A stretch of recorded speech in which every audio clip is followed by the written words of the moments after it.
Welcome to the Ani-TAY Podcast, episode 4. The date is, as of recording, 1st of June 2014. As usual, I'm your I'm your host, Ken. Well, as Fruity, and as usual, I have David. Hey. Kevin. Yeah, hello. Richard. Hey, everybody. And our special guest for this episode, Ricardo. How's it going? And as usual, for every new person we have, why don't you give us a little introduction to yourself? Alright, well, my name is Ricardo, and my username is RJaimes. I live in North Carolina, and, let's see, I got into anime about 4 years ago, just like everyone else, Toonami, watched Yu Yu Hakusho, just a lot of the typical shonens, and then I kind of stopped for about 2 or 3 years, and then just last year I picked it back up again, and watched all the really good ones I missed, and I got really, really into it, like most people, and then now I'm kind of just keeping the steady streak going. Coasting along like the rest of us. Yep. Oh, top three. Top three. I probably couldn't come up with a top three, maybe a 5. I had to cheat a little bit. Everyone cheats. Oh, why stop there? It's, Top 20. It's hard, but I do have a favorite though. It's Gurren Lagann is my undisputed favorite by far. Just too many hyped moments. I got really excited for that show. Big explosive mecha weirdness. Exactly. It's just bigger robots fighting bigger robots. I mean, you can't go wrong, right? It just It's like Pacific Rim if it were nuts. and it gets bigger and bigger. Right. But yeah, I'd add probably Clannad After Story to that. Okay. Okay. That's a solid choice for me. I would add Yu Yu Hakusho just because that's like my introduction almost. That's kind of what brought me into it. Always gotta bow down to the first. Yeah, the gateway animes. Yeah, Hajime no Ippo, Okay. just Unfortunately, favorite sports I'm show. Not sure what I started on. That's neither here nor there, though. Alright. Yep. And your final cheating one? And my final cheating one, Death Note. The whole first 25. Yeah. You mean to the point where it should have ended, except for the fact it was so popular it couldn't end, right? Exactly. Yeah. At least the Never movies got end there. why. If you've ever seen the live-action movies of Death Note, that's where they end. In the end, fantastically. Yep, they're 2 movies long, and because nobody counts the 3rd movie because it's terrible and should never be watched by anyone ever. And is a spin-off. Yes. Fan discontinuity's fun. It doesn't exist. Oh no, you have no idea how bad that is. Oh. Oh, I can L, imagine. the last word. Oh my god. Wow. I was going to watch that one. I'm glad I didn't now. No, it's like the anti-Death Note. It's like about L in his last couple weeks alive or whatever, solving an international terrorism mystery. It has nothing to do with Death Note at all. It's the most cliche Wait. thing ever. His last weeks as alive, wouldn't that be trying to solve the whole K or Kira thing? Even not K. The whole Kira No, thing? because he Or still was that, has like, he before? still has a few days left after winning, basically. Oh, okay. Because he did the maximum amount of time he could get, which is what, 30 days or whatever with the Death Note. Yeah. Yeah. Okay, so now that we've spoiled Death Note for anyone listening, Oh my god, yeah. Well, I think everyone knows now that we just go full spoilers. We try to dance maybe around some of the seasonal anime, but hey, that doesn't count anymore. For Anything other animes outside. past like 2 years ago, I think is pretty much fair game on this podcast. All right. Which is kind of bad, but Oh well, we'll put us on notice of spoilers if you haven't seen Death Note yet somehow. But hey. absolutely. Right, now moving along. Alright, so now we're watching, what's it now? We're actually in the 3rd week? No, what am I saying? We're in the 8th week on the seasonal of spring, right? In anime. yep, we are. And one of the biggest ones that left over from winter finished, which was Nisekoi. Quite a popular anime, the whole Shaft thing that everyone was, enjoying. And it's just finished. So obviously we've got a lot to say here. And actually, Richard put his review up earlier in the week. Mm-hmm. So you can read on how he feels, but he'll also express it here, as always. Now, Nisekoi, how do we all feel on this one? Well, on the topic of Richard's review, he also linked to Koda's review, which was a first. Was that... Oh yeah, I forgot Koda posted just right. Yeah, I think before, if I remember correctly. Was that Nisekoi or Tonari? Wait, no, Oh, no, that's that's Tonari. Tonari. That was Tonari. Oh, Yeah, Sorry, but but that review God. later. Yeah. That was a first. Oh. That was a first. Well, That how was do I still put it? first, Like, yeah. the thing is, when I write a review of something, I do not like to read other people's before I write. Yeah.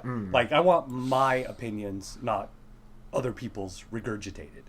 Yeah. So I do I that very too. rarely read them, but every once in a while I'll drop by Ani-TAY and be like, oh yeah, my review for that's coming out. And this is the first time though where like right as I was about to put up a review, like the day before, Koda put his up, and I was like, oh well, I'm not gonna read it, but I'll link to it. Yeah. And Well, just for it peop- was a first for us. so- Yeah. Yeah. Well, no, And for I've linked to Ani-TAY a lot for the Oh, yeah. for the regional or for the best anime posts or for second Hmm. opinions. But yeah, this is the first time direct. But I will, like, if I run across an anime that you guys have recently reviewed, that, you know, sure, why not give a second opinion? I mean, there's no reason not to. You put a lot of work into it. I don't see why I shouldn't link to it at the bottom of my article. Yeah, we Yeah. all appreciate that, of course. Makes everybody think they're more special. Well, and Tina's been doing a real nice job of giving you guys a big picture on the daily yeah. daily Tay roundup. So yeah. Right, so let's get back onto Nisekoi. You know? Yeah, enough of the Ani-TAY advertisement and all the that. actual anime part of Tay here. So, it's a pretty enjoyable show, I think, or overall. Like, even if people might complain how there might be no substance in the actual plot, or if, you know, there's just a kind of bit of a mess on the whole plot, on the whole, you know, everyone made a promise to each other, crazy scheme. You know, it's still thoroughly enjoyable, I thought, in the end. It started pretty strong for me, and it kept being strong, but I kind of think it fell off near the end for me. I do. I'm not sure why. It would seem, well, it's a harem anime. That's how almost endings leave it really open. So I think the biggest problem I have with it is that I watched Love Hina. And I think that really is the problem. Like, I've seen 3 episodes of that, so I can't they're very corroborate it. very similar kind of shows. You know, they're both set in a slightly surreal version of the real world harem shows. Yeah. Where there's the obvious girl, maybe he's going to get with her girl, and then the rest of the harem who doesn't have a chance. Yeah. Yeah. One of these days, they just got to subvert that one. Yeah. I don't see it very much. Well, it's pretty much like, who is the tsundere?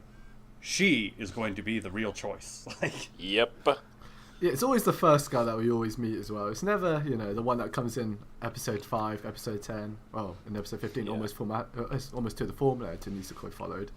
But yeah, it's never the ones that, you know, that we always think, oh, this actually might affect the plot. Who are we kidding?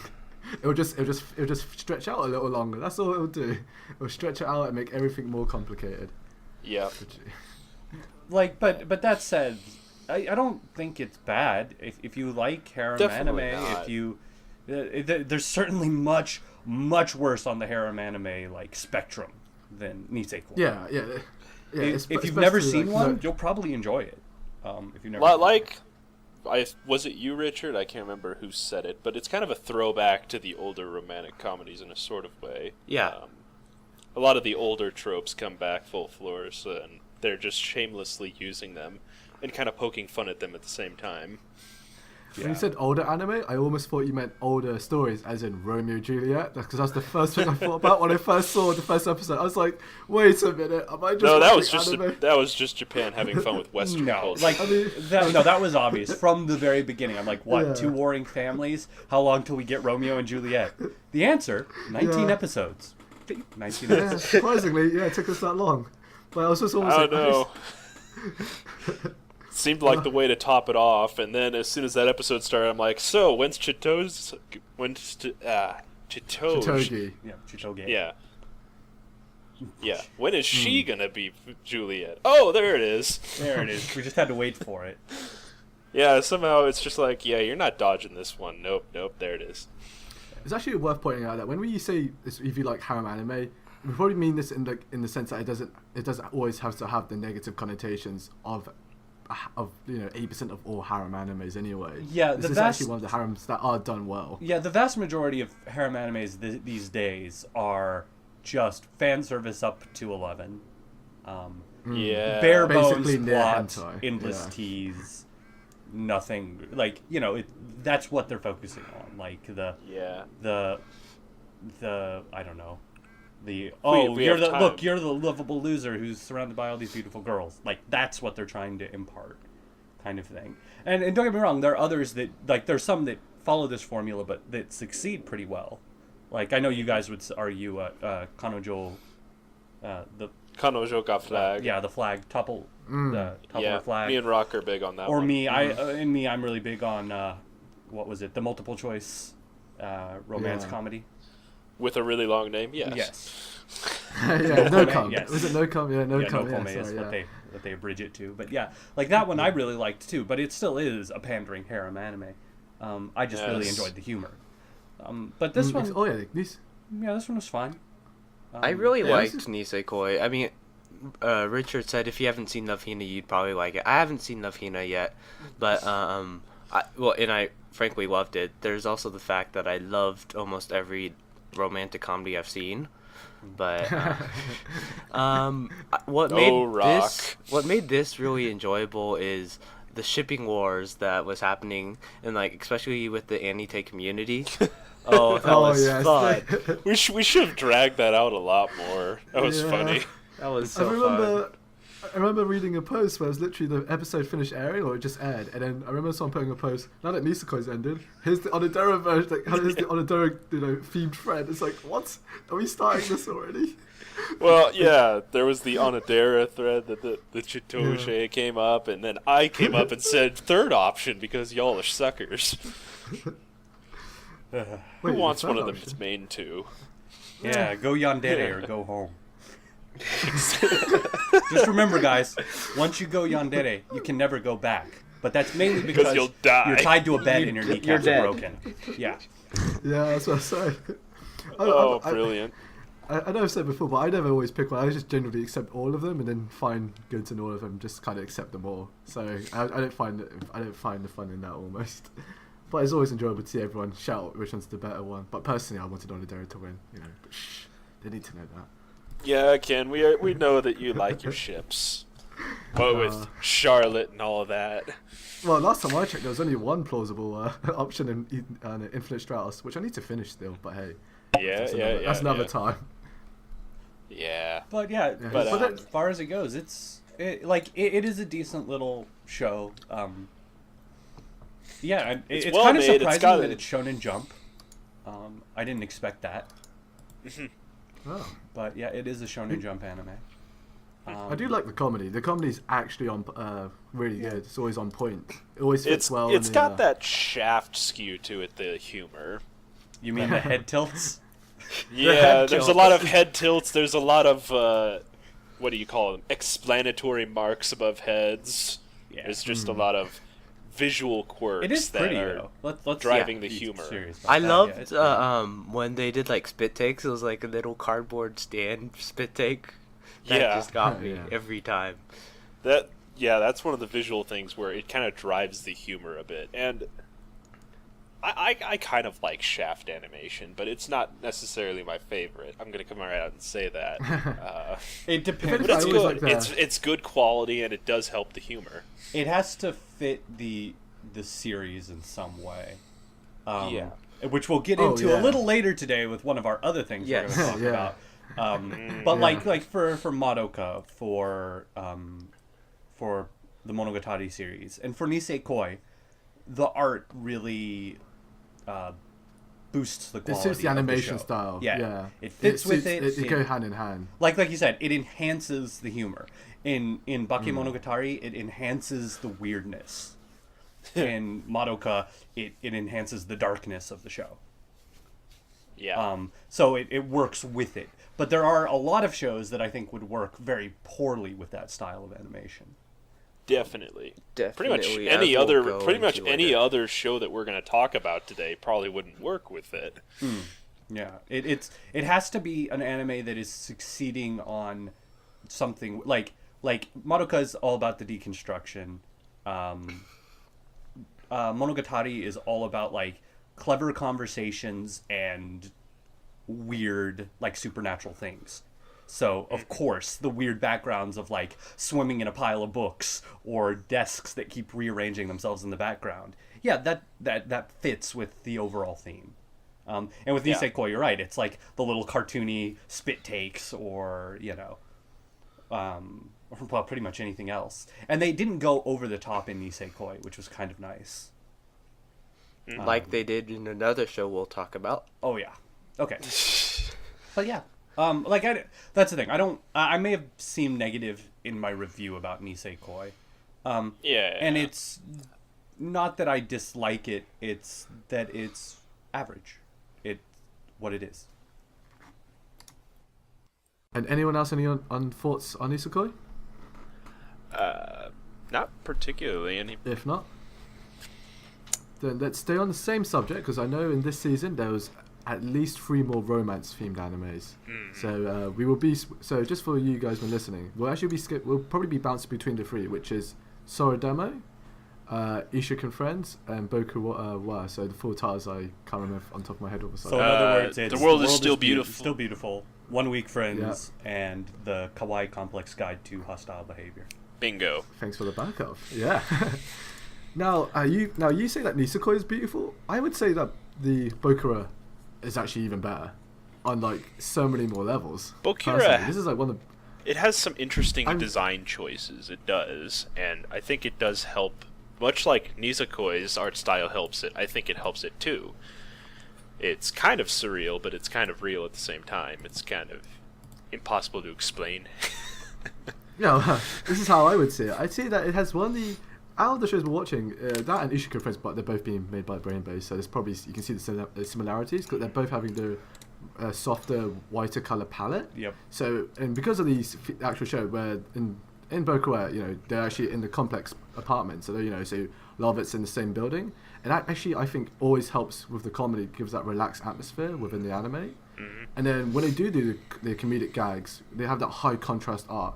Where the bright pop art colors comes out, and it just gives, with all the dynamic scenes, it just helps exaggerate all the antics. And then they sometimes just like switch the art style sometimes. You have like the chibi art for the gags, or you can have those like manga-like drawing, and that just helps the the really big dramatic scenes in the whole show. And I think visually it just looks so good that almost brings the show to life, So I have a question then.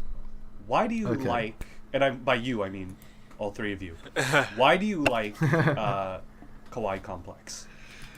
That's a complicated one. I recommend it. I'm not necessarily saying it's one of the best, but I recommend it. Well, okay, if you remember the anime a couple of seasons back, Sakuroso no Pet, I think this is the only one that comes to recent memory anyway. That's almost the same setting.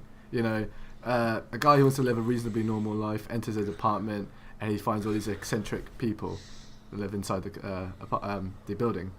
I feel like in comparison, only in comparison, I'm sure it's done multiple. It's quite a tried and true formula anyway. So don't fix what isn't broken. Well, there you go. So don't fix what's not broken, right?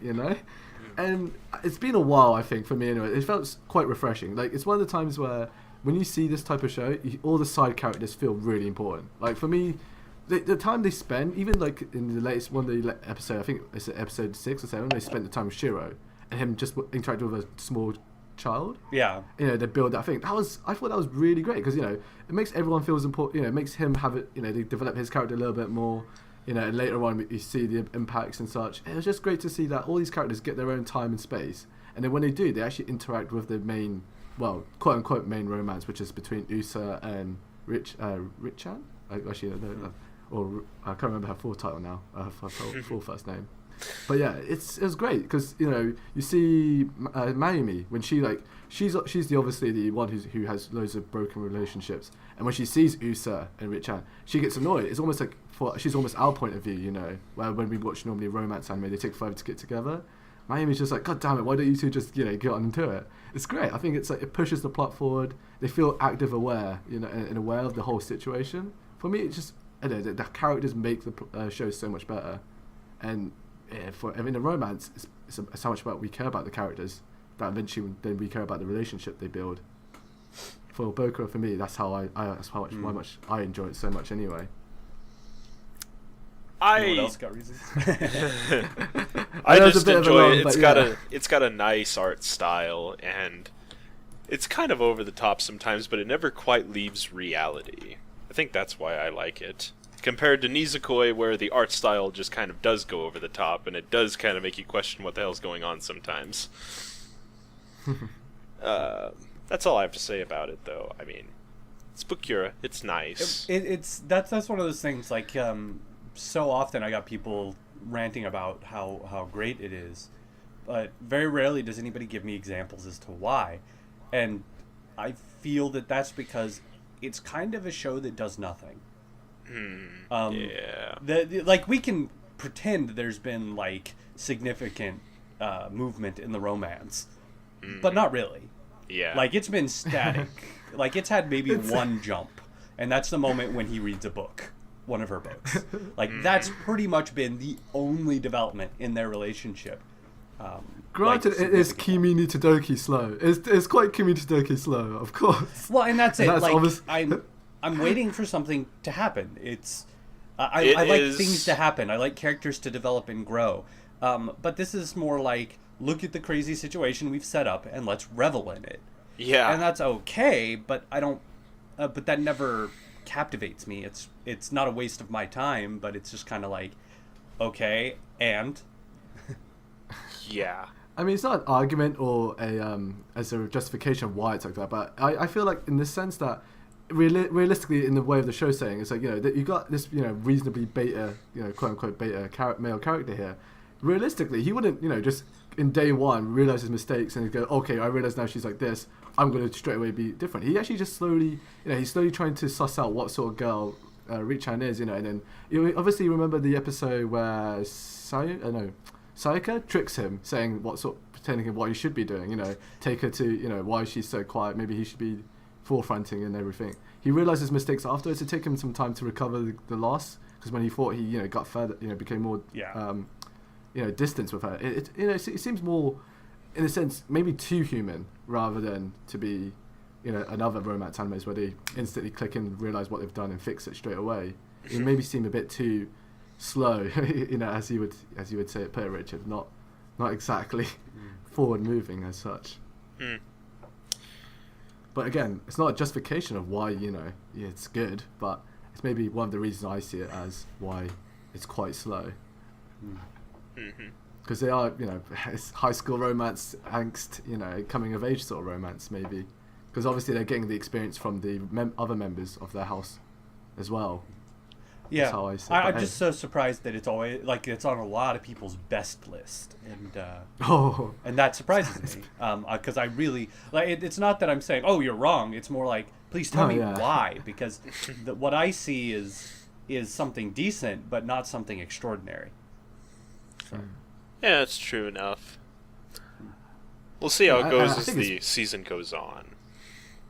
Yeah, it's getting near enough to the end, but yeah, it's just one of the more refreshing ones. I mean, I don't know how many episodes we got left in it. It was quite. I had to look a bit digging around. If it's a one-core show, then it is, it is really slow. But if it's two-core, then maybe something will happen eventually. No, I'm pretty sure it's one. Yeah. Is it? Uh-huh. I feel like I've seen that it's one somewhere. Yeah. All right then. 1 Week Friends. That's what you should watch. 1 Week Friends. Oh, which you can The sum one up I with would one say word. Like the thing with 1 Week Friends, why it's like the reason I'm so into that one is because it's doing something very cool, which is progressing a relationship even though one of the people is incapable of progressing. And so it's it's very interesting that every week she wakes up and she has no idea who this guy is, who is her best friend, Mm-hmm. hands down. And it's important to note that this is kind of one of those ambiguously a romance shows. You can kind of see it there. Yeah, I mean, he definitely likes her, and we've known that from the very beginning. And I think she probably likes him too. But it's never, he's not trying to get with her, regardless of his feelings. He's trying to be friends. Yeah. He sees how she is and realizes she needs a friend more than a boyfriend. Yes. So there is the romance undertones that everybody's picked up on. But. Right, and don't get me wrong, I'm sure it'll grow into one. Uh-huh. But his goal was never to just go straight out and get with her. Like, he constantly berates himself if he ever does anything that he doesn't think is what a friend should do. Mm-hmm. Yeah. I just don't want people in the audience to think this is like 50 First Dates the Redux with Adam Sandler. It's nothing like that at all. Oh, no. There is not that kind of weirdness going on. And there is growth, and that's interesting that even she does start to change a little bit, and that makes it really interesting. The little things that change that go on, but the little existential drama with I can't remember him and all of that. It's dealt with pretty tactfully, and it's really good interpretation of a concept that, granted, is a little bit far-fetched. You know, forgetting only your friends every week. It's a little, on a specific day. Yep. On a specific day. Some friends. Some friends. Yeah, let's not get too deep into this. This is anime magic. Yeah, but I mean, like, that's the thing. If you can get past the initial concept of suspension of disbelief, then you won't have any problems with anything else. Yeah, there is something special here. I do like it. I like it a lot. One thing 1 Week Friends does to me is that it's so charming and cute. It's seeing their relationship together. It's cute. That's like, if I had to sum 1 Week Friends up with one word, I'd say it's cute.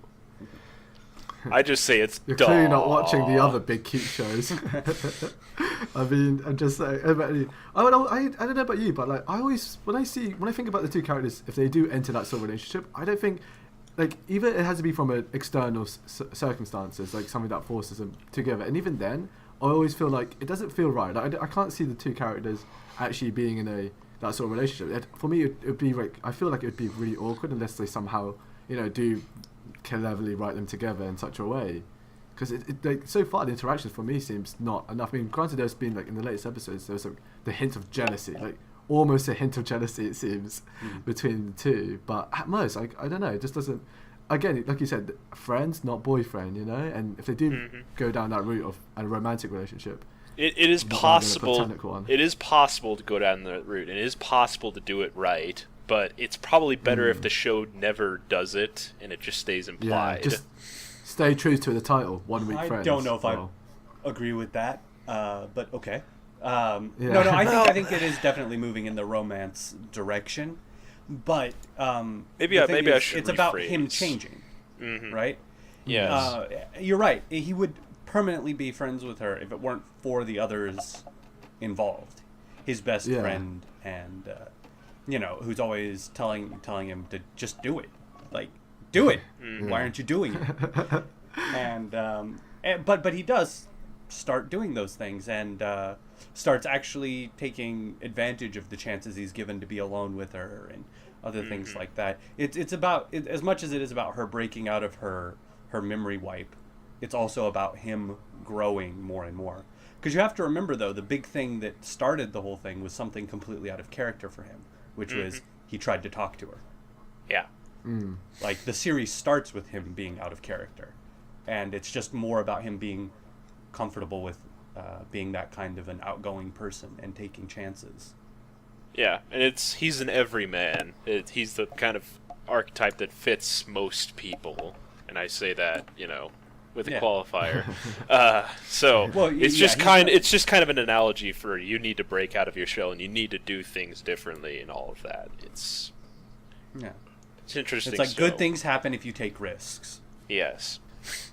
And that's basically the crux of 1 Week Friends. It is. I don't know if anyone's experienced this as well, but when I watch Isshuukan Friends, I mean, I don't know if it's just maybe I'm not enjoying it as much as I should be, but when I watch it, I feel like I actually notice the time goes by as I watch it. It feels like a really slow show, like, you know, Tamayura in most recent memory, or Aria, the animation, if to go back that far. But it feels quite a really nice slow show. You know, it really slows down the pace from anything, you know, external, outside of you. It just, you know, slows everything down for me. I mean, I think it has a lot to do with the long cuts that they do in the anime. You just have the camera the camera, air quotes, just focusing in on the two characters for long periods of time, and they're just talking. Yeah. Well, and that's because it's a show that's not built on plot. It's built on, like, thematic exploration. Like, of a specific concept about friendship. Like, each one is built on that. Yes. You know, it's friends of friends. What is it like when you bring in one of your friends to meet, you know, your friend, you know, or how is the mother of this girl, you know, mothers of friends or whatever like that. And so it deals with, like, each one is kind of focused on a specific thing. Their first fight, their first, you know, their first going out as friends publicly, that kind of thing. And that's why the show, it can be slow and not be boring. Is because you're not waiting for the next plot point. You're just kind of sitting there enjoying. You know, I mean, hell, you see the episode title and you know what it's about. But you know, so you're just kind of go in there and see how it plays out, and it's allowed to take time. Yeah. And just to put a note, I know how I mentioned it earlier when I was saying about Bokura, how that is also, you know, being visually great as well, like Isshuukan Friends both being the same studio. I love how it's the way it's actually looked aesthetically. It's a really nice soft palette on the background, and then they focus really heavily on the foreground. You know, like the tiny strands of hair you'll see, but the background's kind of like nice watercolor marks. And I thought, it feels nice. It feels reasonably warm. Well, strangely enough warm. You know, especially like the opening when the lamp finally blows up in orange. It seems great. So visually, it's actually quite nice as well to watch. Yeah, it tells you what you should be focusing on, which is the people. Yeah, it just suits the show altogether. But with another romance though is Soredemo, the world is still beautiful. Now this this one is a shoujo. Yeah, I'm happy people watching it. Show. Yeah, I'm happy people watching it, despite the fact that they're watching it knowing that the male lead is a shota. I think that's great. You know, I mean, granted, it's one of the things people might have to, you know, eventually get to deal with, but it's still a nice. I guess I would say one of the older romance type stories you get. You know, I want my romance to blossom, even if it is fighting against the world sort of thing. Well, in this case, the Sun Kingdom, or the people who don't want Livius as the king. And for anyone wondering, shota means young boy. It means older girl, young boy. There you go. I think that's quite nice. Yeah, actually, it's one of the ones I still haven't picked up, though I've been meaning to. It's got very clear shoujo. I'm saying that right, aren't I? No, shoujo. No. Shoujo. Yeah, shoujo, I would have thought. Okay. Yeah, I don't want to say anything at first. It's close, but I've never been good at that. Anyway, those vibes are pretty prevalent here, at least in like the themes that they're exploring and how it's focused on the main character. She's the girl. She's got it like. She's not necessarily a Mary Sue, but she definitely has a lot of that going for her. She's the audience proxy, right? Yeah. She is a little too perfect sometimes, but we'll see how that goes, because I'm only up to like fourth episode. It's another one where I'm kind of behind. I see.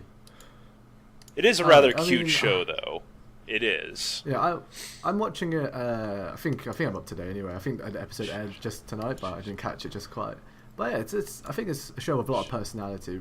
If you follow the obviously, because we follow the main female in this case. So yeah, and her being quite forward personality, you know, she's got a lot of spunk and attitude. It brings a lot of, you know, life into the show. It brings, you know, a lot of you know, it brings through a lot of attitude. It just makes it fun to watch. Can't really go wrong with it, especially when you see all the other characters and the interactions. I think it's good. It is a very very cute show, and that's what it has going for it. It is a bit out there. The romance is definitely out there, though. I mean, like, in the sense that you have to watch like this giant scene or arc where you have to fight basically I don't know what was like the government or the church at one stage. I wasn't really sure what happened, but yeah, that happened just to get their approved marriage sort of thing. So yeah, it's got that big quote unquote epic love story in a sense. Yeah. You've got to fight a lot of people. But out of them though, it's been a good selection of romance really. Out of the 4 we've had, that is. But I'm not. I've got to see where it goes a little bit more before I pass any judgment on it. Yeah, I mean, these are definitely kind of fluky shows, like 50-50 shows. A lot of people do drop and pick up some of these. And speaking of these 50-50 shows, oh god, we've got yes, it's magical. No, wait, is it irregular high school magical? No, the irregular magical high school. Yes. Ah, that's the one. Yes. Or as you have it listed here on our little thing, Japanese Atomic Magical Batman. Good thing it's catching on. I'm loving the fact that Richard earlier was just like, yeah, don't worry, I'll catch the magical Japanese atomic. Believe it or not, that's still shorter than the original title, so it was easier that time. And I like to call it Adventure Time with Mr. Perfect. So. Okay, we've already spoiled what we all think of this one. I'm waiting for it. I'm waiting for it to start. Maybe one of these days it actually will. All right. They're doing things on the screen that should be exciting, but it's not. I mean, terrorists attacking? Nope, I'm not interested. It's kind of like hands getting cut off. Yeah. When you say it like that, it sounds a lot like what Magical Warfare ended up being to me last season. Stuff happens, and stuff that should be cool happens, but it just comes off as, oh, okay, it ended. Well, let's go watch something else.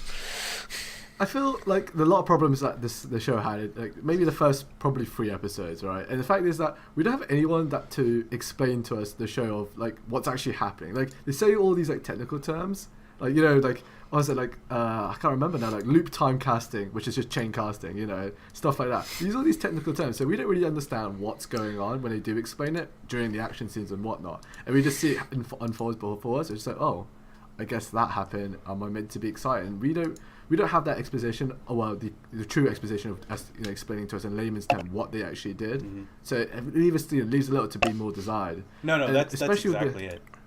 Yeah, and then especially because I know this to be a fact because I know a show I love so much was Koukou not Koukou Kanata, but The Horizon in the Middle of Nowhere. That had major issues. A lot of people hated the show for it. So I think if you stick it out, maybe I said this earlier. Did anyone know there was like these like 3 mini episodes that explain to us what actually these terms mean and the foundations of the rules of the world is? I wasn't aware that they had these mini episodes to explain to us beforehand. I mean, I don't know if that's a favorite in the series or a negative episode because saying that you need extra material to understand the series isn't obviously the best way to introduce the show. It's kind of like one of those, hey, if you enjoy it, if you're really into it, rather than you'll watch it because it's really great if you're really into it, rather than hey, just watch it because it's really great. You need that level of understanding before you can actually watch it.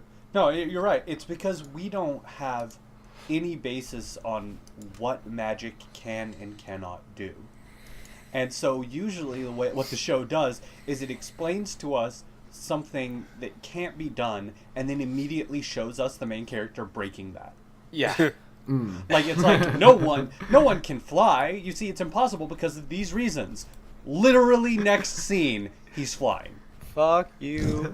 And it's just kind of like, if we knew for a long time that flying was impossible, and then we saw him do it and understood how he did it, then that would be really exciting and cool. Like, he used his brain to outthink it. But the way this, or even with the anti-magical rings. It's like we see him go in there and spell jam people, and then after the fact they're like, wait, but it's impossible to spell jam people unless you have this metal, and he's like, well, I don't have that, and they're like, oh, you figured out how to do that, and I'm like, so this was actually something really impressive, but to me it just looked like he waved his hand and those other people got real impotent all of a sudden. That's where the Mr. Perfect shorthand that's been getting tossed around comes from, because he's so perfect that he breaks the rules of society. and reality. And when they do explain it, they do use their own terminology. They don't give it to us in layman's term. Like, we need to understand what does CAD even mean. Like, as far as I'm aware, it's just a device. That's all I know. They don't give me what CAD is or they're like, oh, it helps you do your spells, and I'm like, well, what do you mean? Like, what was it like before? Like, I think we all understand what like a wizard does, right? We have an idea, but and somehow we know that the original idea is a wizard, but somehow it's gotten to technology as well, and we're never ever explained really what it is. Like, I know what the CAD is. It's basically an equivalent thing that just does the chanting for you. Yeah. Or writes the magical runes for you. I get it. It's your wand. It's your staff. It's whatever. But heck, we can't even get into explaining that before he's already like, oh, yeah, my guns don't use that. Instead, they use ninja arts, which isn't magic. And I'm like, oh. Oh, screw you too. Okay. It's actually better when he slows down and explains what the activation sequence are, and he actually tells us what they are in technical terms. It's like, oh, he's using, like this and this and this and that. I'm like, whoa, you just said 4 terms that I'm pretty sure are made up but are real in your world that I don't understand in this world. That's the thing. Like, this is why you need an audience proxy. You need the or person narrator. who doesn't... Or a narrator, at least. Yeah, or a narrator. That works too. But like an audience proxy, that's why we have audience proxies. Because they're allowed to go in there and ask the really stupid questions. You know? I mean, like, is it too much to ask for? Because I know they are meant to be in the Course 2 students, so surely that must mean one of them can't be good at magic. So therefore, we have this character ask us, what does that do? What does this mean? But we don't. It's just like... Can we have like a character who doesn't really have a great magical talent, but maybe, I don't know, they were a monk or something. They were somehow isolated from normal magical society, and then they're brought in, and then they're like, what's that? And they're like, what? Oh, it's a CAD. And he's like, what the hell's that? It's like, it helps you cast your magic. He's like, well, why don't you just chant? And then they laugh at him and go, oh, ha, ha, ha, chanting. That's like 200 years old. You were a crazy old monk. Granted, though, that we have got a hint of that. I remember in episode 7 when the other male character, he was the one who uses his fists, and then he shouts his. We got a hint of it. We're getting there, but it's taken like 7 episodes, and I still don't understand like at least 50% of the terms when they shout it out. Like, I'm not getting it. It's it does hinder the entertainment. Indeed, it is what we call proper noun-itis. Speaking of things that hinder the experience, Mayuki. You're not a fan of the incest? The whole incest thing, it is a little overblown. It's not that bad.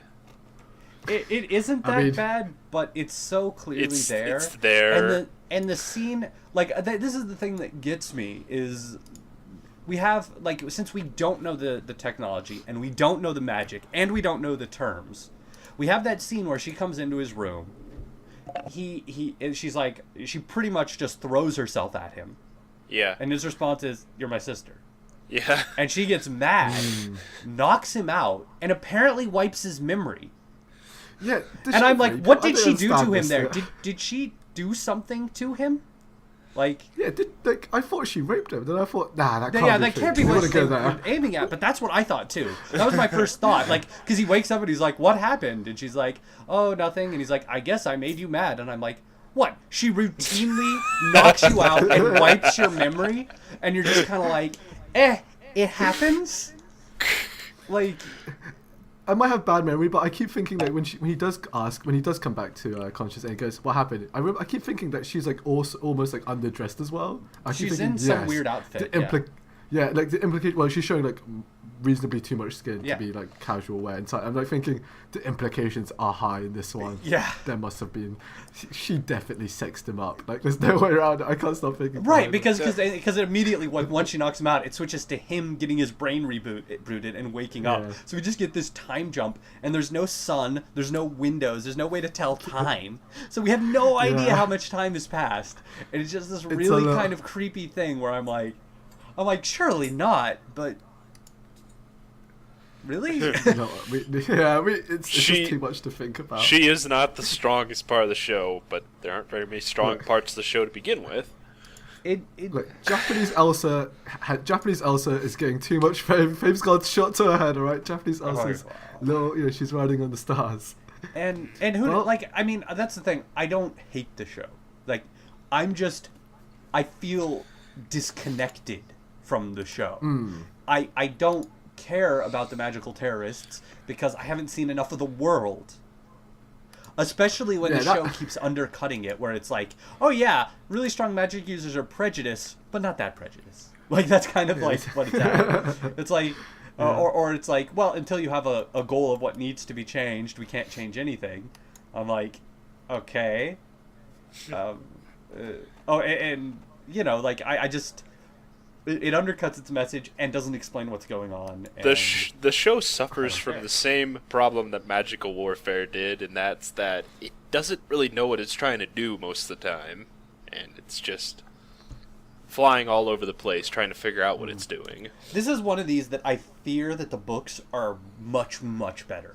Yeah. Yeah, I think a lot of people would say the same. Yeah, if Estivalis was here, I'm sure he'd be giving us the lowdown on how much better it is. George would. Yeah, because I mean, because in a book you can take 5 pages and be like, "This is how everything works." You can do that. Yeah. But in the anime, if you try to do something like that, it comes off like that fun episode of Attack on Titan where we get 22 minutes of dialogue in a 1-minute time period. Or the first episode of Fate Zero World is literally 45 minutes of exposition. Yeah, there's a lot of plot vomit in the first 2 episodes in Mahouka. It's quite... And also, there's a lot of, a lot of hate on the main character as well. Obviously, Kevin's, of course, Mr. Perfect. But also his personality, which I think there's some flaws in it, but he's meant to be the silent, strong type who always acts when needed. But the problem with this is that I like to think he's like Hay almost, kind of like Hay. But the problem with Hay, he's also a similar type of character, but in the sense that Hay's always under threat. He's in a mission. His life is always basically on the line. In this case, Tatsuya is just in school. He's not under pressure at all. He's just doing his thing and then just going by school life, and he comes off a bit of a dick because he is so smart. He knows all this stuff. It's like, yeah. And yet he's such a pushover at the same time. Yeah. I mean, it's just... It's a bit of a 50-50 here for Tatsuya, I feel. Yeah. Well, that's the thing. I don't hate him. I want to enjoy the show. That's the thing. We are 8 episodes in. Granted, this one is 2 core, so this one is 2 seasons long. Yeah. But we're 8 episodes in, and I still feel like I have no sense of what kind of person he is.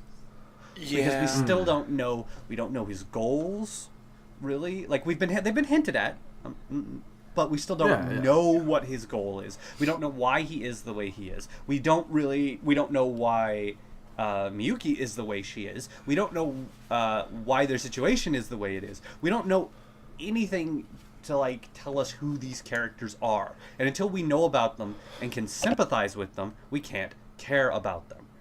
Yeah. It's true enough. Well, now that the episode 8's just come over, though, we are into a new arc anyway, well, the new volume or such, and apparently it gets a much better. What you mean, the Goblet of Fire arc? Hey, I liked Prison of Azkaban. Introduced one of the best characters ever. Yeah, but you see what I mean? That's what this is. This is Harry Potter with guns and technology. And then there was the day that the Death Eaters came into our school, but we fought them off. And then it was time for the Triwizard Cup. Come on, guys. Yeah, that did happen, didn't it? That whole terrorist attack on the the quote-unquote World Cup, or the World... Yeah, that's kind of the whole thing. Yeah, the World Quidditch Cup. That's the thing. There's a reason this is popular in Japan, and the reason is Harry Potter. And that's okay. It's kind of an interesting twist, but yeah, I don't know. At this point, the characters I care most about aren't the main characters. I like Chiba, the girl with the nightstick. Erika Chiba. I like her a lot. She's interesting to me.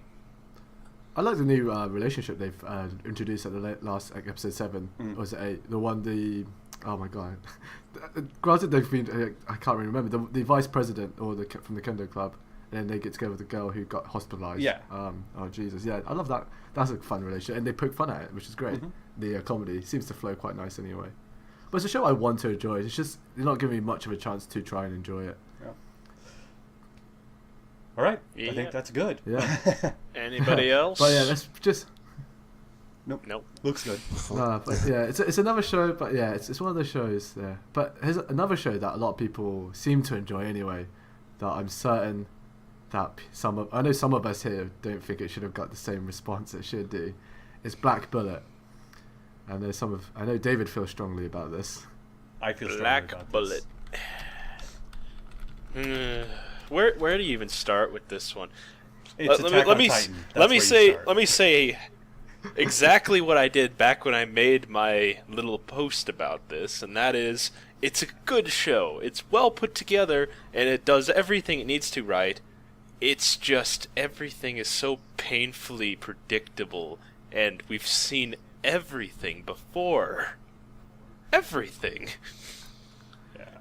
Repetition isn't the worst thing in the world. It's No. not, but Yeah. at the same time, it's just. How do you even describe it? It's just so difficult. What is special or unique about Black Bullet? Nothing. It's lolly heaven. I mean, It's lolly when you heaven. think about but it, that's not Well, unique. come on. Like that's not unique. There's I know, like yeah, go on. just yeah.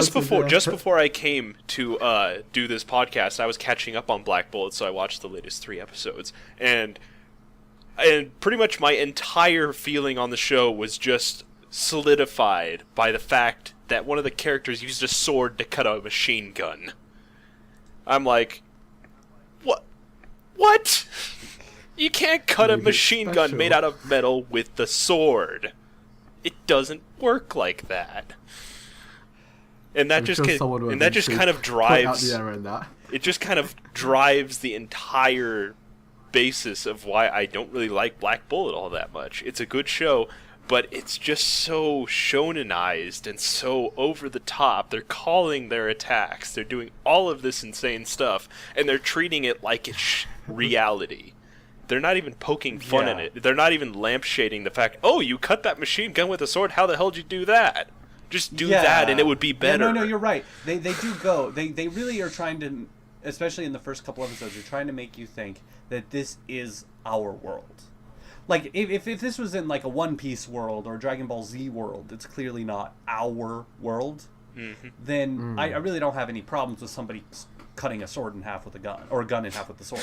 Or the other way around. I really don't care. Like, that's fine. Or- It's a different world, and as long as you establish your different rules, I'm cool with it. But this one tries to make us like think it's the real world, and then they do things that are just would so never fly. stupid, insane.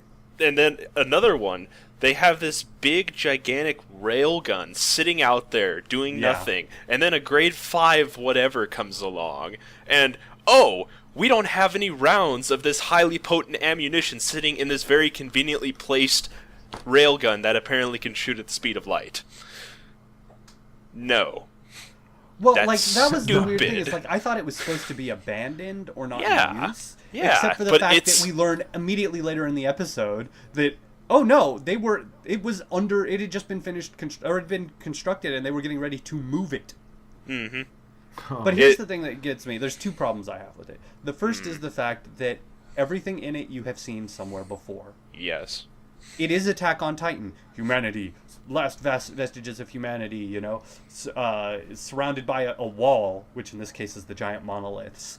But sometimes things get inside and, you know, there's these special people who have to go there and fight back against the monsters. And, Yeah, and the some of them people. have the power of the monsters. Yeah. And use that to fight back, and I'm like, okay, Attack on Titan. Or how about the main character? He's quite strong or whatever normally, but then you find out, oh, he has a robotic arm and a robotic leg. He's so chronically misunderstood. Yeah, Full Metal You mean Alchemist. he's Edward perhaps? Elric? Yeah, you know. Yeah, I was just saying, you mean he's Edward Elric? That's what I was saying myself, yeah. And like, I'm not saying it's a direct ripoff, but it's so similar as to feel that way. It's clearly taken themes from either that genre or just Attack on Titan straight. right. It has and to then have had. Right, and then the other thing though that really gets me though is, like I said, like you were saying, it's set in the real world supposedly, and yes, they do crazy things, and I guess I can just go, it's shonen. But the thing that really gets me is, we find out there's almost like no stakes because we find out with the railgun can kill the level 5s, and there's like Yeah. 7 of those. Why don't you have those everywhere? Like, and even if you only have one, that's fine. You have a way of luring level 5s. That's the point. You know what these objects are that can lure a level 5. Start luring them into range of the giant railgun. And you win. Like, the world is only in danger due to stupidity. And then we get the greatest one, which is apparently after you, like, that's what I thought, and I'm like, well, why aren't they using the railgun all the time? Because the main character destroyed it. Mm-hmm. I'm like, the main character destroyed it and no one cared. Like, it was like, you shouldn't have done that. That was bad. I'm like, the kid destroyed the only weapon capable of killing the things which are putting humanity on the edge of extinction, and you just kind of go, whatevs. Don't worry, another grade 5 is going to come along. Nope. I'm just like the utter stupidity. Like, I don't care who you are or what you did. If you destroyed the one thing capable of saving mankind, you wouldn't be living a normal life. You would be imprisoned or killed as a scapegoat. You know? There are a few gloss details, especially with the whole Tina Sprout switching sides. Oh, God. Like, you would have thought someone who's, like, you know, stuffed to the rim with technology would have something like a kill switch if she goes AWOL, right? You would have thought, you know, and like Howard's just like, yeah, I switch side, I won't call the dude anymore. Surely he would have figured out this by now, and it's like, well, she knows too much now, kill her, you know. But no, it's just like, yeah, it's fun, it's all fun and games, don't worry about it. Yeah. We'll have an episode where she's having sleepovers, it's great, you know. Yeah, there's just nothing special at Especially all about it.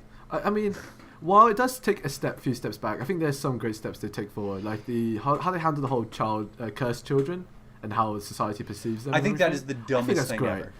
Like, Oh, yeah. Like, I cannot be farther on the other side because, okay, besides giant railgun that was apparently being built in the woods and nobody knew about, besides giant railgun that can save mankind, the only weapon we have is these girls.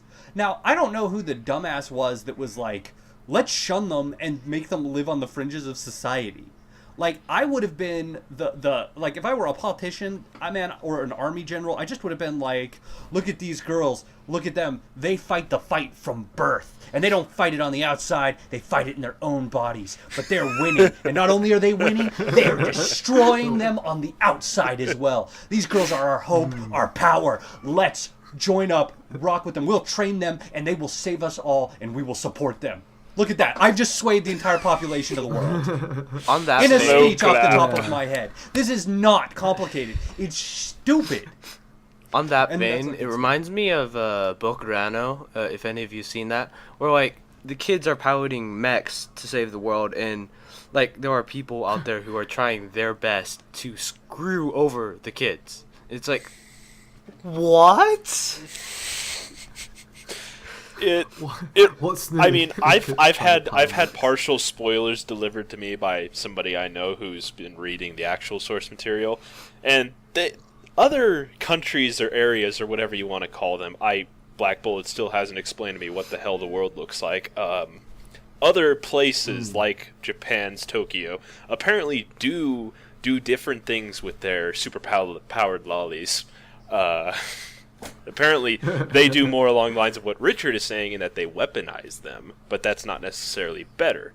Now, I have no idea why the hell Tokyo, Japan has decided that all the superpowered lollies are evil and they cast them out on the fringes of society, but... Yeah, it just seems like it really is like, oh, we only have one way of fighting these things, and so what we're going to do is we're going to shun them.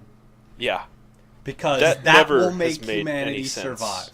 Like, and I'm not saying, like, necessarily weaponize them, use them as non-humans or whatever, like... Yeah, but that's the apparently thing, what like, the other you can areas train do. them and be like, please help us, you are our only hope. And if you treat them well, something tells me they're probably going to fight for you. Yeah. I mean, after all, I must- the main character's mantra is, every time he's nice to one of these friggin' lollies, they suddenly jump in with him. It's ridiculous. Yeah.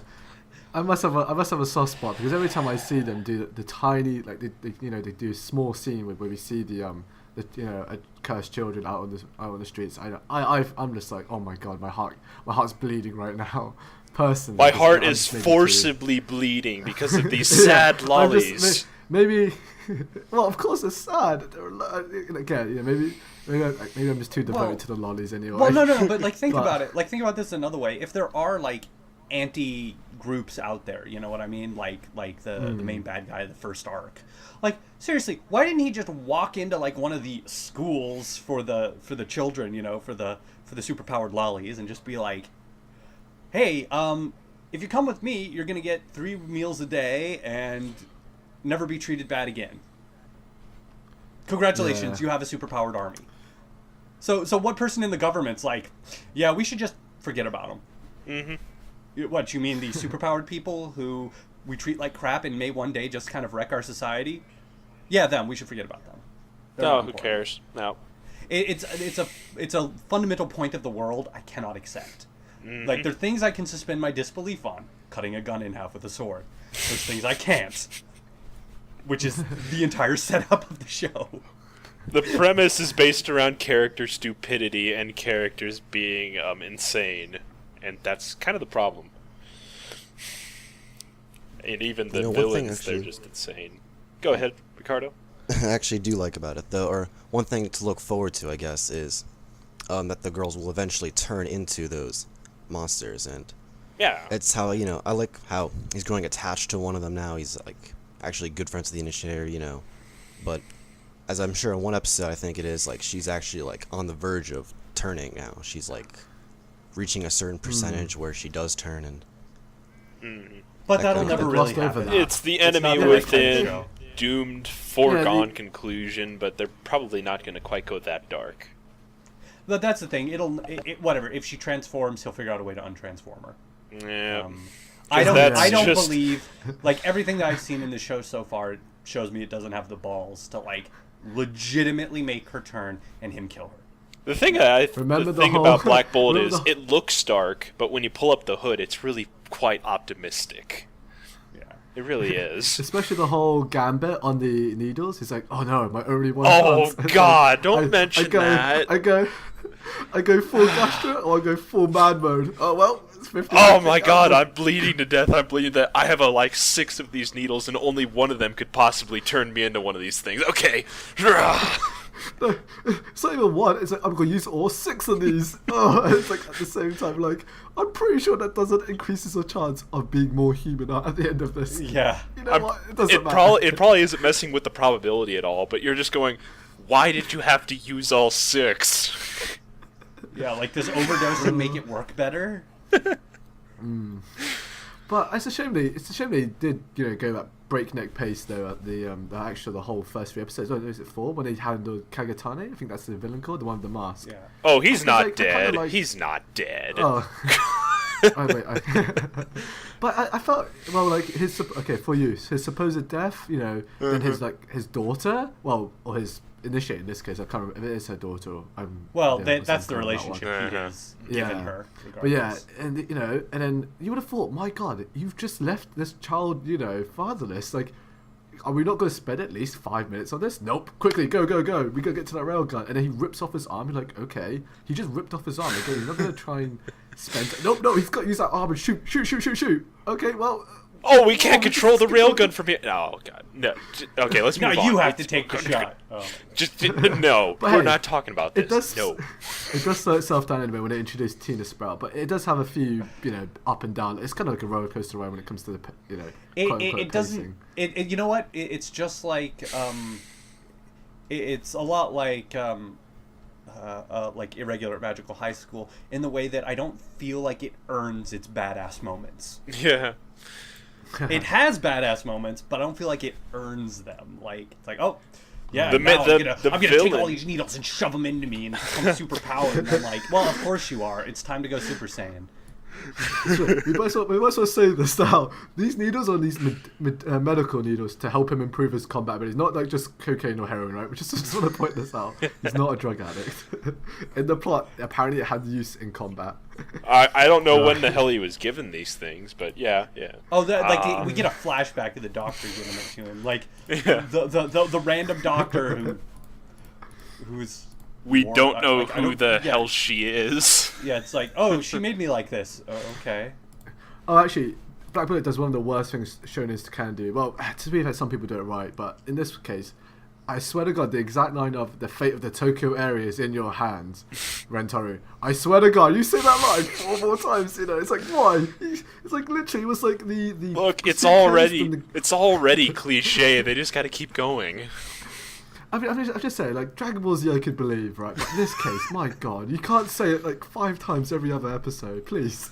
The fate of the Tokyo area is definitely not this now. It's not. It wasn't then before. It won't be after. Until something really big comes out, I will believe you. Jesus, that's the worst things I hate when they do that in shonen. But yeah, anyway. This show to me, it is pretty much what I'm gonna use to define a show that is really well written. Sometimes, like at least in the straight dialogue, it's really well visually drawn. It's very well done in just overall execution, but they just cannot make me care. And that's another Marmite show. That's basically Black Bullet. As I said, another Marmite show that you either love or hate is Mekakucity Actors, and the anime done by Shaft as well. I'm gonna let everybody else take front on this. This is my thoughts of the season, essentially. Like, I was so extremely hyped up for it. And then when I got to it, I was so let down. Extremely let down. Oh my gosh. Well, yeah. I mean... It's another one of these where I'm just like, can something happen now? Perhaps now? Are we done with flashbacks? Can something... No? Oh, okay. And okay, I'll be here, I guess. And every episode ends on a cliffhanger. Every one of them. It's like, if you were gonna exposition, just exposition and go straight off exposition. Just don't go exposition and then stop at the end and not explain what is happening. The issue is you're watching it and you don't know what is happening, and then they end every episode off on a cliffhanger.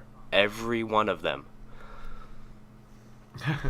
When I first heard that it was going to be based off the songs that were then based off the... Well, no, sorry. The source was the song, then like a light novel or manga, came out of it. I was like, my God, how can you make a story out of 3 minute...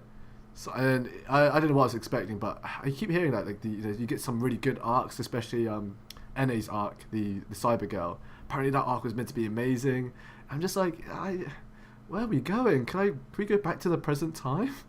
Eventually we got to. We can't just have flashback the anime. Like, I don't think it'll work. And but we are doing. That's the thing. Like, I have not seen any of the source material. The only thing I knew is I knew one of the songs, which was the time loop where either the boy dies or the girl dies. Because I played Project Diva Second.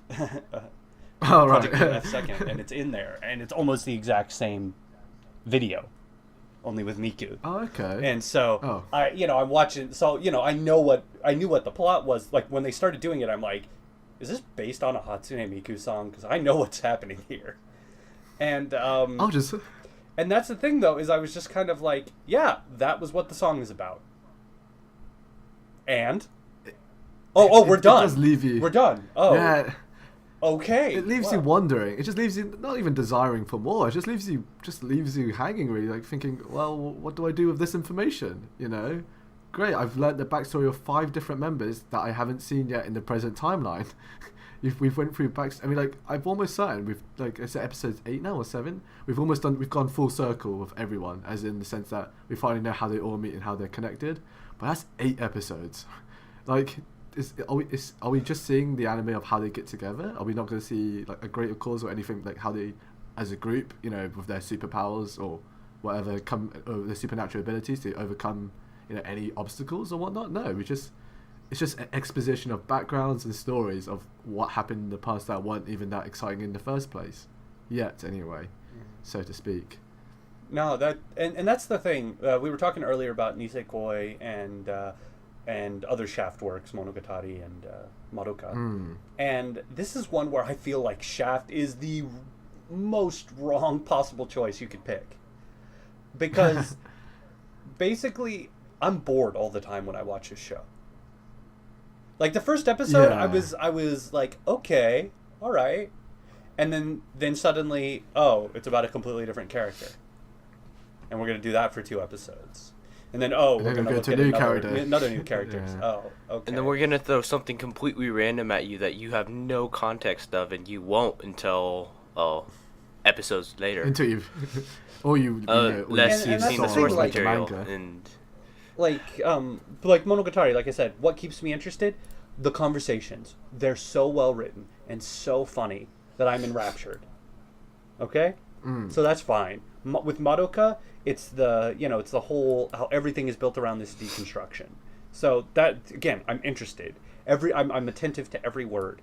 But then we get into this one, which is not particularly well written and not very and for most of the stories, nothing super interesting happens. And the visuals are just almost discordant now.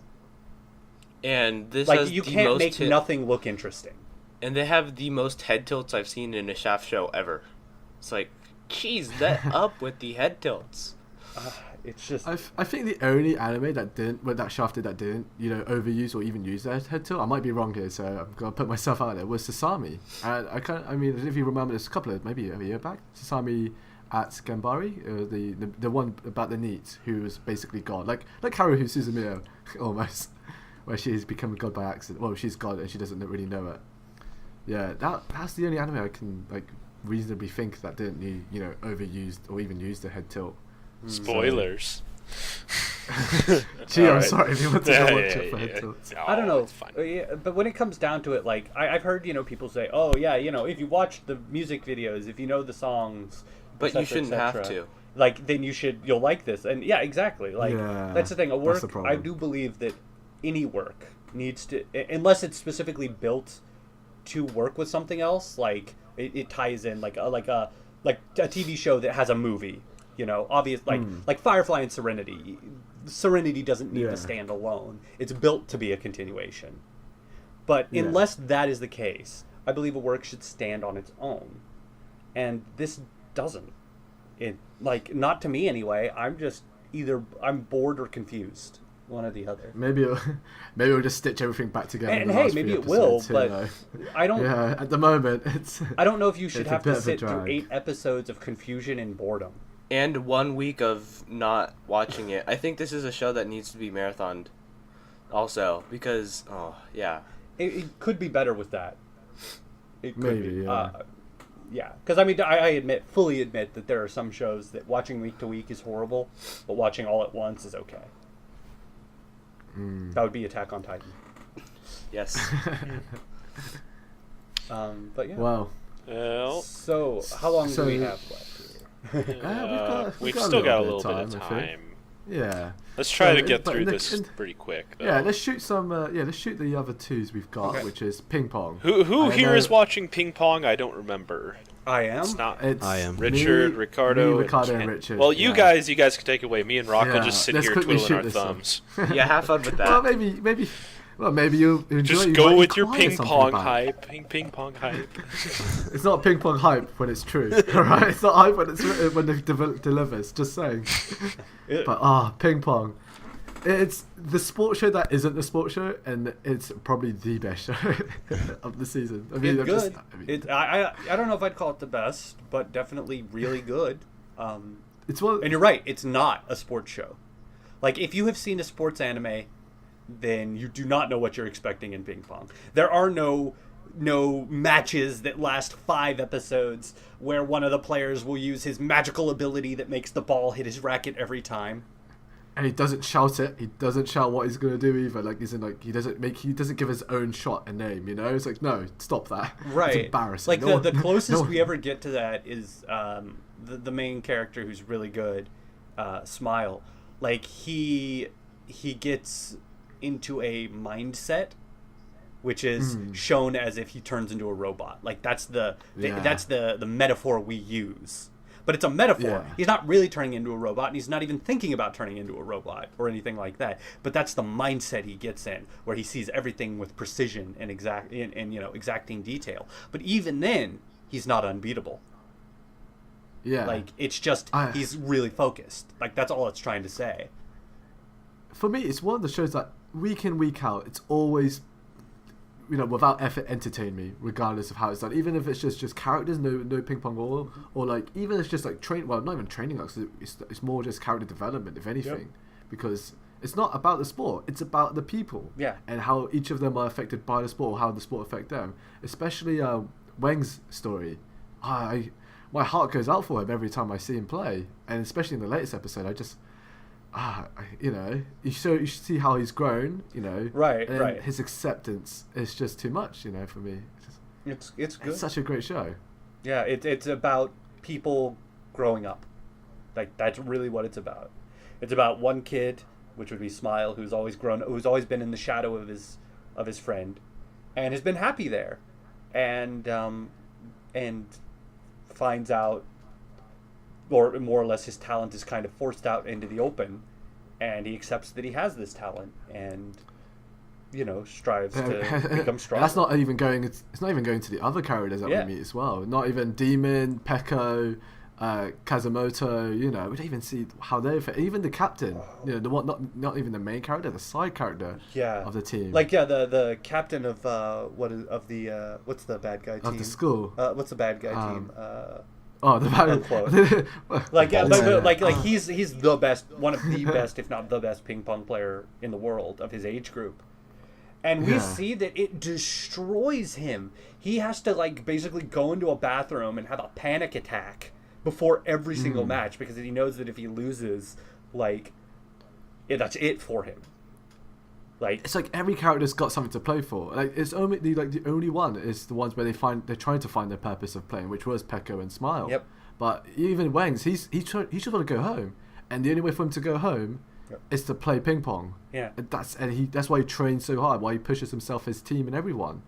And when you spend almost half an episode of these different characters that we meet, where we see him and his crew, and then when him just singing karaoke, I almost broke down. I was like, "Oh my god!" Favorite scene right there. Yeah, it was the karaoke scene.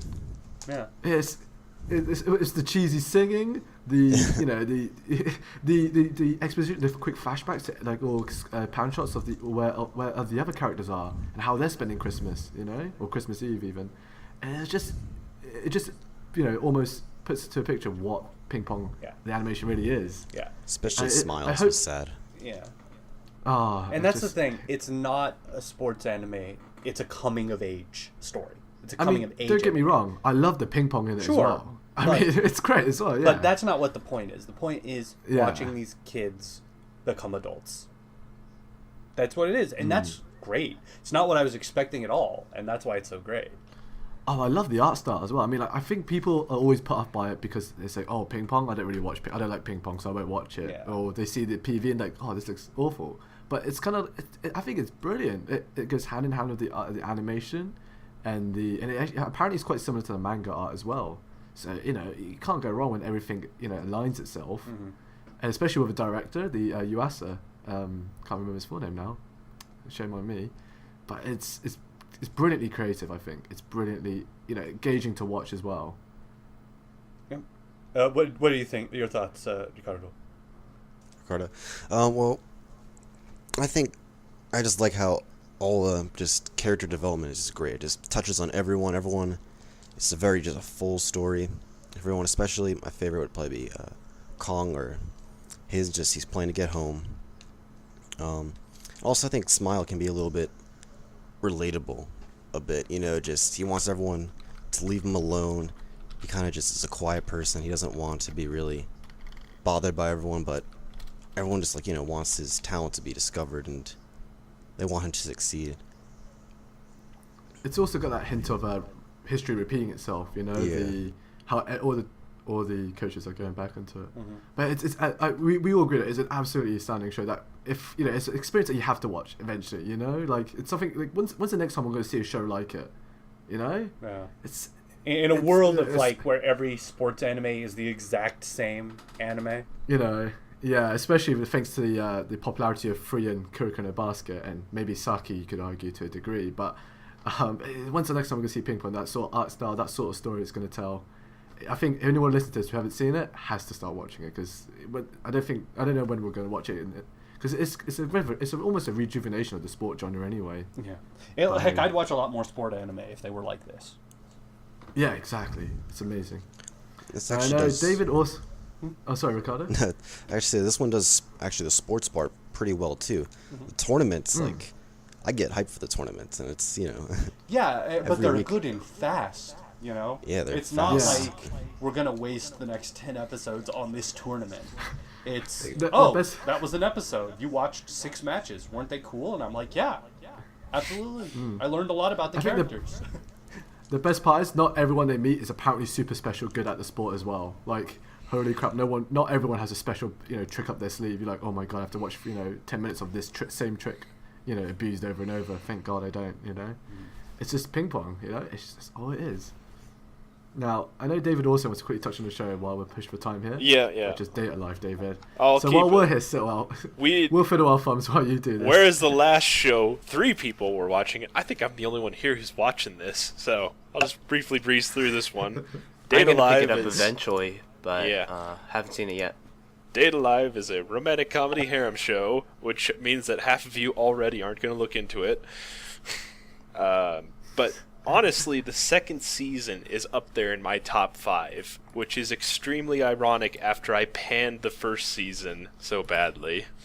I'm not sure exactly how to describe it, but it got serious, but it's still fun. And that's not something that we see in a lot of shows. Flag, the show that we have out right now, that's a comedy romantic harem. It's fun all the time, but it's not very serious. That's basically why Data Life 2 is good, because it's actually kind of serious. And Estevalis agrees with me on this, so I know I'm not entirely crazy. So It's got George's stamp of approval. it's on my top 5 of the season. So I really would enjoy it if people out there gave it a shot. Watch the first season, laugh at how bad it is, watch the second season and actually go, this is actually okay. I'm liking this. And don't knock it down if it's a romantic comedy. Nisekoi is a romantic comedy, and we all pretty much agreed it's actually pretty solid. Yeah. But Data Life is just so over the top, and in the first season, you're going to laugh it off. You're going to be like, oh my god, this thing's terrible. I mean, just the concept. It's the concept's they're bad. weapons, like They're little lolly weapons. magical girls. They're magical girls that come from another dimension or something, and when they do, they cause giant explosions. And not only that, they're magical girls, so they have weapons and magic and weird stuff going on. And the only way to stop these girls is for the main character, who is like super powered of his own, to go on a date with them, make them fall in love with him, and kiss them. It is so absolutely terrible. But somehow it If that works. doesn't sell you, if you're not sold on that, we're not sure what will. Yeah, but again, the second Right. season, it actually got good. Particularly, it makes this really stupid sounding concept actually work. The It second reminds season. me of one of my personal favorites, The World God Only Knows, where it's about a guy who plays too much dating sims and he has to go out and catch souls by dating them. Yeah. So, yeah, The I first think season, I'll the first enjoy season it. had a lot of jokes about dating sims because the guy is communicated with by like some organization. Then they give him like they have visual novel style choices that come up, and they're like taking a poll from all the people in the organization. Which choice should he do? It's just so, I see. it's humorous and over the top in the first season, but it got good in the second season, to the point where I'm firmly putting it in my top 5. Now, I think I'm going to This go ahead season. and stop there, unless someone has something to say Not a back. problem. We're pressed for time as it is. Yeah. Alright, now that's with most of the ongoing seasonal anime we've gone about, and then we'll go straight into the open topic now, which is it's a pretty broad question, and thankfully it got through somehow, and the question is, why do we watch anime? Now, I think I'll start off with Ricardo, because you're special. Oh, thank you so much. Special guest. You're the special guest anyway, so you're entitled to the title special. All right.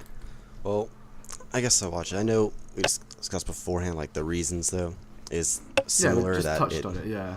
that it's it accomplishes things that movies can't or other things can't. But like I used to be a big like a movie guy, but there wasn't any real character, development or character attachment, I guess. You can't really get in smaller segments, and anime really accomplishes that, and also it accomplishes like going over the top, which some of people don't like, but like Gurren Lagann, it just keeps getting bigger and more just crazy and stuff like that. Yeah, it'd be hard to see it live action. I know what you mean. Exactly. Yeah.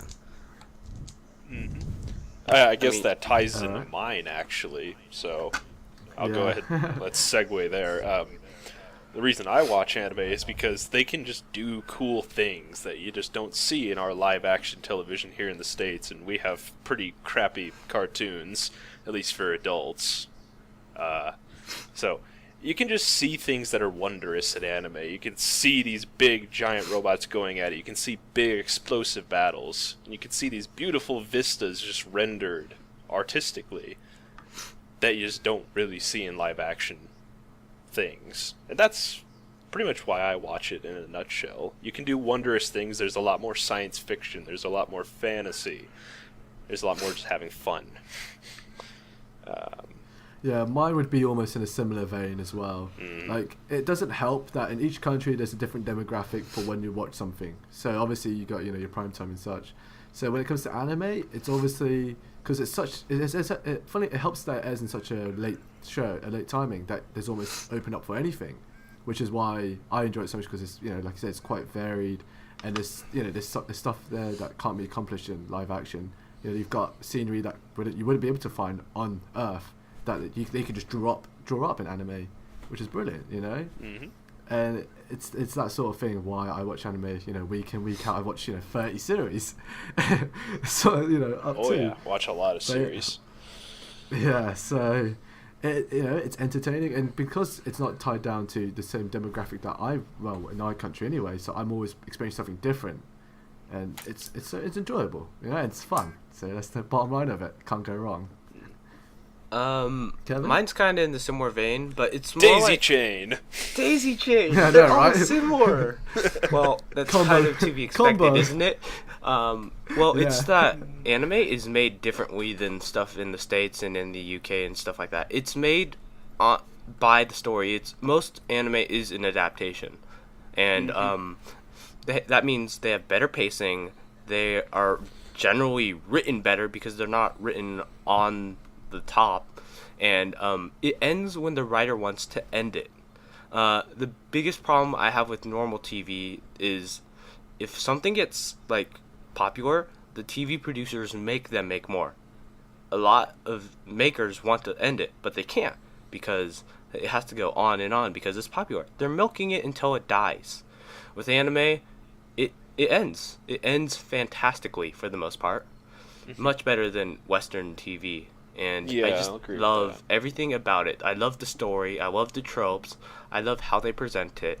And I love anime because of it's not Western. It's its own thing, and it's done better. Mm-hmm. Yeah. All right, and then there's Richard. And I know yours is a little different. Yeah, mine is actually a lot different. And that's combo breaker. It's because I come from a completely different viewpoint towards anime. Mm-hmm. I don't really care that it's anime.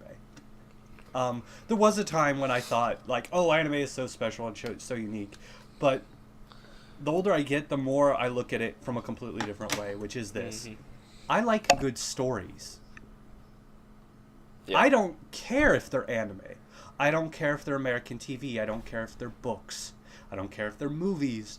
I don't care if it's a story written on a bathroom stall, okay? As long as it's a good story or something that's a good thematic investigation or a deconstruction or something like that, I don't care. Anime has good points that set it apart. It usually has either 6 to 12 hours to tell a story, which usually gives you, a much more complex story where characters can get more fleshed out. But then again, if you want the same thing, you can go read a book or a book series. and you'll get, you know, the same amount of in-depth character investigation and interesting plots. Games are the same way. It's the same reason I like RPGs. You know, you sit down, you have a 40-hour story. You know, it's good stuff like that. But that's the thing. I don't find anime superior in any way to any of the other I don't find it like empirically superior to something else. There are things it does better. There are things it does worse. There are things you can do in anime that you can't do in live action. There are things in books you can't do in anime. Whatever. The things in game, there's storytelling points, obviously, that games do that is better because you are actually the main character as opposed to watching someone else or watching a proxy. But that said, yeah. So I watch anime just for the same reason I read books. I watch movies. I play games. I like the stories. I like a good story. I'm definitely similar to that. I mean, even if I do watch 30 series a season, I'm still watching probably, if I remember correctly, like 5 different TV shows now. Like, you know, like now that How I Met Your Mother ended, you know, I'm a little still sore about that. But I still, you know, I go to the films still. Like, I'm a media glutton even. You know, seeing the latest Godzilla and X-Men film. Oh my god, the new X-Men film made me so happy. But yeah, you know, anime can tell a story that, you know, some mediums can't. You know, I totally agree with that. Because I don't know, it's just one of those things that anime has over, like you said. I completely agree with that statement, and that's actually kind of the second half of mine that I didn't get to say. I mean, oh, sorry. No, I mean the fact that it's really, I do watch things for a story. I play so many visual novels that it's pretty much all I review. I watch anime, read books, and I love them all, and it's just anime has consistently well-written stories that I like it, and the higher production values. The reason why, like, I just like it, and because it always has a good story, and that's what I look for. I don't care about other things. I generally just look for things for a story. It helps that it doesn't get cut off abruptly like Firefly or Almost Human, right? Yeah, I mean, there is the fundamental difference of how television shows are produced in Japan versus how they're produced in the UK or America. In fact, all three systems are largely different from each other. And yes, with anime, you are pretty much guaranteed the chance to have an ending because you know from the start exactly how long you're going to be. It is so unbelievably rare for an anime to be cut short or canceled. And when it does, it hurts. It hurts like, so honestly, much. Off the top of my head, I can think of only one series that I know of that has ever been canceled. And when I say canceled, they just wrapped it up early. Like, so, like, it wasn't like just cut. They don't just be like, no more shows. It's you now have 2 weeks to finish your story. I mean, it sucks, but it's not nothing. And the only thing that ever did that I know of is Gundam X. And that was good old executive meddling. Yep. Well, that one just had the you know what it was in the time slot with, right? I don't actually. Evangelion. That would explain it. So when you have the choice of watching Evangelion on its first run, when it's a national phenomenon, or the newest Gundam, you can guess what people were watching. Yeah. And so they wrapped it up early. But even that said, it still was like 30-something episodes, even cut short. I'm actually watching Gundam X right now. It'll be fun. I like Gundam X, actually, but I actually am liking it too, but that's for another time. Another thing, but that said, but that's the thing. Like in America, you can get canceled anytime. You know, you can get canceled at the end of a season. You can get canceled halfway through. You never know if you're getting another season. But here's the thing with anime. That was the running joke with Stargate, which was one of my favorite shows. They always assumed that they were going to get cut off, so they always ended their arcs at the end of the season. That's what was funny. Yeah, and it actually worked really well, too. Except for the last season, their actual final season, they thought they were going to get another season, and they didn't. Yeah. It was the greatest joke in the history of everything. But yeah, no, and that's the thing, is, though, like in Japan, no one comes in like I love the most people don't understand how it works. So I get comments all the time that are like, "Oh, when does the second season of Attack on Titan start?" Yeah. And my response is, we they don't decide know. to make it because the Blu-ray sales were enough that they could get investors. Yeah, it's basically each season is a self-contained thing. It's not like American TV where, oh, it's going to happen or it's not within a couple of months. No, they have to wait until... Like, don't get me wrong. Will Attack on Titan get another season? Yes. Almost assuredly, yes. It has made so much money, yes. But, you know, like... something... I'm trying to think something that's moderately popular that... Or foreign popular. Nobody cares. Like you know, American anime fans and, well, I guess most foreign anime fans don't understand that Japan doesn't care about them. Mm-hmm. At all. Unless Not it's even a something tiny like- bit. Unless it's something like Trigun, which only did well here. Yeah, which was very strange. Like, the fact that Trigun got a movie solely based on, like, Americans will buy this is pretty crazy. Yeah. And I don't even know if that worked out, like, if it was considered a success or not, after all was said and done. But, yeah, they don't care. They don't care what is popular in America. We're good for padding pockets, but we don't get them the big money. Right, we barely give them anything. Because you don't make, like, they don't make money off licensing the DVDs to America, and they don't make money off of licensing the streaming rights. They make a little bit of pocket change, but it's nothing substantial. What they make money on is the otaku who go out there and buy the models, and buy the CDs, and buy the DVDs. And that's the thing. That are partitioned into front. parts, if you didn't know. Like, here we just get seasons. But in Japan, they sell them in volumes where you have to buy 4 volumes or something like that to get a season. Only 4? It's cutthroat. You are so optimistic. No. 8 or that was an example. That was 6 for 12 episodes. Like, most of them, it's 2 episodes a disc. Sometimes 3, but that is so rare. To, like, get a full, like, series, easily a couple $100s. And that's where they make their money. And all of it goes to first the investors and second the studio. And the investors want 3 times the money they put in. So that's what you have to do. And so that's why you get things like so people complain, oh, anime is just going down the crapper or whatever. Well, it's because the crazy otaku who sit there with their 1,000 figurines from Oreimo or whatever, they pay for that show. They paid to get its second season. You know, with everything they bought, everything they were obsessed about. That's why the little small moe shows or whatever that have low budgets and are just all pandering get more seasons. It's because they sell the merch. And hey, it's not to say they're not enjoyable. I mean, I'm guilty of watching those shows, but it's enjoyable. Right, you know? but if you want to support anime, yeah, don't be like, oh, well, I watched it streaming. I mean, that's great that you're paying, because they are getting a little bit of money, which is certainly better than if you torrented it. But, but don't say, oh, it's popular, I'm sure. No. That's not the point at all. It could be the most popular show on Japanese TV.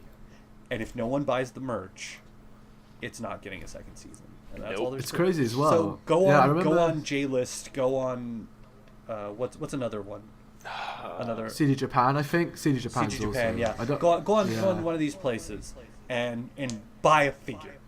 Or I think something. Amazon. I think Amazon in Japan Amazon in delivers Japan as you can well. buy too. Yeah. So they like can any probably of these do that. places where you're actually buying a product, buy a figure, buy a keychain, buy Just a t-shirt. buy something if you really Yeah. want to see this thing go through. And I mean, that's who get, because that the merchandising money, that's what goes to the studios. Everything else goes to the investors, and that's how you have to show support. I mean, I understand people aren't going to buy the $400 DVD DVD collection when it comes out in America and it's $30. They aren't going to buy the tiny little figurine of their favorite character, but just buy the source material, buy something if you can. Yeah. If you buy really whatever like you can, it. and that's how you'll support it. That if you really like something, because there are very few that are like Trigun or Space Dandy, which are solely built on international funds. Yeah. You know. Like I hate to tell people this, but Cowboy Bebop, not popular in Japan. Samurai Champloo, not popular in Japan. Cowboy Bebop, or Space Dandy, not popular in Japan. It's not popular here either, I think. Among us anyway. And that's why Space Dandy got a Few dub people. first. It's because Yeah, it well, was it was solely half made for paid the by Western Funimation. audiences. Yeah. Yeah. Funimation And- paid the big bucks. And about that Right Stuff. If you want to get stuff in the West, Right Stuff just imports stuff and does minor localizations. So if you want to support, try Right Stuff. Yeah. So there are things to do, but just know that, like, if you want to get money to the creators, buy a figurine. You know, buy a Yeah, t-shirt. get something, yeah. Something like that. Streaming helps, like paying for your streaming helps, but not a lot. Of course, then again, the more they get from streaming, the more they'll be willing to stream. Yeah. And I'll this go quickly touch on has some- been Ani-TAY's public service announcement. Yeah, I guess so. Yeah. But don't forget, you get the rare cases where shows like, what was it, Medica Box, they're super popular in the manga, but did not sell well at all, anywhere. But hey, that's a rare case, like I said. But that where happens apparently too. the fans are, yeah. Let's go touch on some comments as well from the open topic. Okay. Let's go ahead. We got a little bit of time. I'll have to quickly summarize these. So sorry if I butcher your entire meaning. But Deadly Fatalis, he said that he watches anime because it's just something to enjoy for. It's still enjoy, even if it's bad, he can still enjoy it. And about 95% of the animes you watch are mostly adaptations, and it gives him a gateway into the actual source material, be it manga, light novel, visual novel. So that's quite nice. That's one way of looking at it. And George, and we've had him before, and we've mentioned him multiple times here. He says that it's thanks to his growing up being the golden age of anime. This is like Dragon Ball time, Saint Seiya, Captain Tsubasa, and Pokemon. And him watching it with it as well really helped him. Once he got hooked on, I guess, and he carries on watching from now. So that's definitely one. And Coda, we've had him, I think it was just last episode, if I remember correctly. Yep. Is just kind of the same as us four, excluding Richard, no offence, in the sense that live action, Hollywood films, they couldn't really compete unless they had copious amount of budget on the CGI, or like in games and such like that. He always thinks that anime offers the thing that only anime can offer, and this is why he pursues it in such a way. But there's a few comments. I know we're a bit pushed for time, so Of course. so sorry if I missed anyone out from there. But this is the end now of the episode 3. No, 4. No, 3. Well, depending on how you 3. look at it, it's the third official. There was an After Hours episode. Yes, I'm confusing myself. It's So the with third that, one though. Yeah. And with that, we'll say our goodbyes. So let's do it in a random order, going David first. Whoa! All right. Well. Hey. Well, I'm of course Dave Dexomega. You can find me on dexomega.kinja.com. Write about anime and more recently visual novels. You're welcome. You can. All right, and you can find me on Twitter at Dexomega. Who's next? All right. Ricardo will be next. Yeah, you can find me on pretty much Kinja's the only place. I don't really post too much, but I'll get to it eventually. But yeah, find me in the comment section. Yeah. All right. RJaimes. Kevin? I have a YouTube, PokeStory1, and of course I'm on Kinja, and you'll just see me floating around. Floating around. Fair enough. I'll go then. As you probably know, I'm FruityDrinks. I just kind of float in and out, keep an eye on most things. And I write occasionally, very occasionally. It's been a while, but financial year's over, so I finally get some space. And yeah, you'll probably maybe see me one day. Who knows? And Richard? Yes, you can find me every Tuesday and Friday on Kotaku. Whoa! I post about anime and games. That came out of nowhere. I didn't know you read for Kotaku. Yes. And of course, you can also find me on Twitter under the name Biggest in Japan, because I am the one man arrogant enough to take the title. Slow clap. Yes. Maybe you're physically just the biggest man there. We don't know. I mean, I haven't measured everyone. Just saying. I'm pretty tall. I do step on people. There you go. I mean, yeah, there are doorways I have hit my head on. And no, That's- I'm 5'9", so that should tell you something. Yeah, well, I'm 6'2", so I really would be biggest in Japan now. Yes, can be a giant. look, you're not in Japan yet, David, so it doesn't count. All right. I'll be there eventually. it'll be for a short period, and when you leave, Richard will again be back to, and then we gain the title. But yes. All right. Hope you guys enjoy listening to the podcast. And Ricardo, thanks for being on here. Yeah. Yeah, it's great. It took us a while to grab you, but yeah. We got you in the end. Wonder who we'll have next. Right, Nervous. Yep. We'll see you next month. Yep. Well, I don't know when you guys listen to this, and I don't know when I release these, but you'll see you soon again for episode 4. So until then, hope you guys enjoyed listening to this, and thanks for we'll listening. see you again. See you, everybody. Bye. Bye. Bye.